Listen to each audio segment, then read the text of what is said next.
Қиқоңыз неге тезекте дөңгелек қылатынын білесіз бе? Себебі дөңгелек пішінде денені қозғалту оңай. Осылайша қиқоңыз өз күшін үнемдейді. Зерттеулер анықтағандай, дәл осы дөңгелек пішін арқылы қиқоңыз өзінің салмағынан 50 есе ауыр затты тасымалдай алады. Салыстырмалы түрде 70 келі адам 3,5 тонналық жүкті көтергенімен барабар. Алдымен тезекті іздеп табады, сосын алдыңғы мықты аяқтары арқылы ұсақтап, шар пішіні секілді қылып жинайды. Дөңгелек пішінге жеткенше жан-жағынан тезек жапсырады. Сосын басын төменге қаратып, артқы аяқтарымен дөңгелетеді. Ара-тұра тоқтап, тезектің үстіне шығып, бағытын анықтап отырады. Қиқоңыз күндіз күнге қарап, түнде құс жолына қарап бағдар алатын ерекше жәндік. Бұл жәндік туралы аңыз көп. Ежелгі мысырлықтар оны қастерлеген. Ең бастысы, ежелгі шумерліктер оның дөңгелету тәсіліне қарап, дөңгелек ойлап тауып арба жасаған деген болжам бар. Яғни қиқоңыз 6000 жыл бұрын адамдарға жаңа инновациялық технологияға шабыт берген екен. Дөңгелек адамзат тарихын өзгерткен өнертабыс. Тасымалдау саласы, құмыра өндірісі, әскери технология, ауыл шаруашылығы, инженерия секілді салалардың дамуына жол ашты. Яғни өркениеттердің дамуына ықпал етті.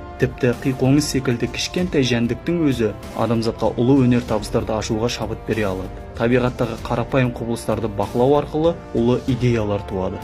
Жабайы ара өз ұясын қағаздан жасайды. Олар құрылыс материалы ретінде қағазға ұқсас материалды өздері өндіреді. Яғни ағаштың қабық астындағы қатты бөлігі сүректі шайнап, аузындағы сүлекейімен араластырып, ыдырату арқылы қағазға айналдырады. Цай Лун есімді Қытай өнертапқышы 105 жылы қағаз өндіруді ойлап тапты. Ол патшаның кеңесшісі болып тағайындалған соң, арзан әрі қолжетімді қағаз өндіру жолын табуға бұйырылады. Айта кетейін, оған дейін папирус қолданылған. Сонымен Цай Лунның ізденісі әлгі жабайы араларға алып келеді. Зерттеу барысында аралар целлюлезаға бай ағаш қабықтарын шайнап, коллаген мен крахмал араласқан сүлекейден қалыптасқан талшық массасы суға төзімді қағаз материалына айналдырғанын байқайды. Осылайша Цай Лун аралардың тәжірибесінен үйреніп, қағаз өндіруді бастайды. Мұны биомимикрия ғылымы дейді. Намиб шөлінде тіршілік ететін қоңыз ауадан су жинаудың тамаша тәсілін біледі. Олар әдетте таңертең ерте құм төбесіне шығады, себебі биіктікте тұман көп болады. Ол денесінің керемет құрылымы арқылы өте құрғақ жерде тұманды ауаны суға айналдырады. Оның арқасының гидрофилді және гидрофобты құрылымы тұманды сұйытылған түрге айналдырады. Микротамшылар жиналып, гидрофобты арналар арқылы оның басына ағады, және солай